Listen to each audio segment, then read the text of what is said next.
Zelensky's visit to Japan was a strategic move to strengthen Ukraine's ties with the US and other G7 countries amid the Russian threat.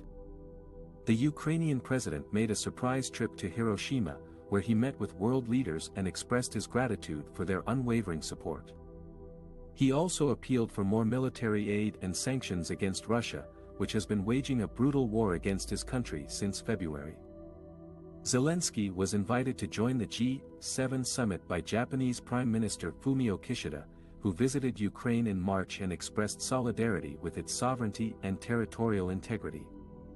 Japan, which is also facing security challenges from China and North Korea, has been keen to deepen its cooperation with Ukraine and NATO. It is in talks to open a NATO liaison office in Tokyo, the first of its kind in Asia.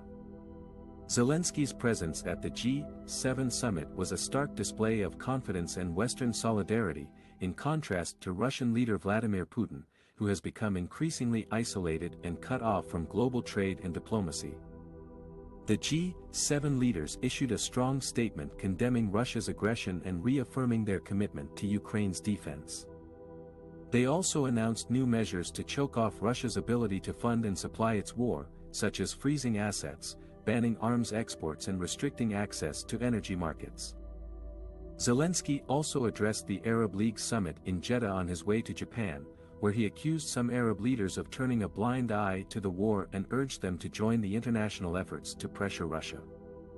He said that Ukraine was fighting not only for its own survival, but also for the values of democracy, human rights and international law that are under threat from authoritarian regimes. Zelensky's visit to Japan was part of his diplomatic push to shore up support ahead of Kiev's long-awaited counteroffensive against Russia. He had previously visited Italy, Germany, France and the United Kingdom, where he secured more military assistance and political backing. The United States also announced that it would allow allies to give Ukraine fighter jets, including F-16s, in a major boost to Kiev's air force. Zelensky's visit to Japan showed that Ukraine is not alone in its struggle against Russia, but has many friends and partners across the world who share its vision of a free and peaceful Europe. It also demonstrated that Ukraine is a resilient and determined nation that will not give up on its sovereignty and dignity. One of the most anticipated meetings at the G7 summit in Japan was between President Biden and President Zelensky of Ukraine.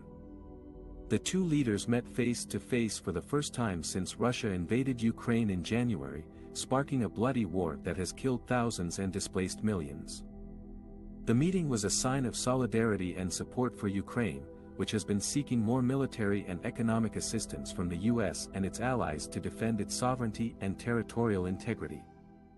According to a White House statement, Biden and Zelensky discussed several topics during their bilateral meeting, such as security cooperation. Biden reaffirmed the U.S. commitment to provide Ukraine with lethal and non-lethal weapons, including anti-tank missiles, drones, radars, and armored vehicles. He also announced that the U.S. would allow allies to train Ukrainian pilots on American-made F-16 fighter jets, a move that could pave the way for supplying Ukraine with advanced warplanes to counter Russia's air superiority. Biden praised Zelensky for his efforts to reform Ukraine's defense sector and urged him to continue fighting corruption and strengthening democratic institutions. Anti-corruption reforms. Biden commended Zelensky for his anti-corruption initiatives, such as establishing an independent anti-corruption court and a special prosecutor's office. He also encouraged him to implement further reforms to improve the rule of law, transparency, and accountability in Ukraine. Biden stressed that fighting corruption was essential for attracting foreign investment and enhancing Ukraine's resilience and prosperity. Economic assistance. Biden pledged to increase U.S. economic support for Ukraine, especially in the areas of energy security, infrastructure development, and humanitarian aid.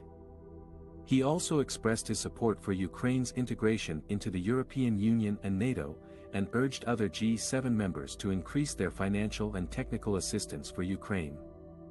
Biden said that the U.S. and its allies would continue to impose sanctions on Russia until it withdraws its troops from Ukraine and respects its sovereignty. The meeting between Biden and Zelensky was widely seen as a success for both leaders, who demonstrated their strong partnership and shared vision for a peaceful and prosperous future for Ukraine. The meeting also sent a clear message to Russia that the US and its allies would not tolerate its aggression and would stand by Ukraine until it regains its territorial integrity.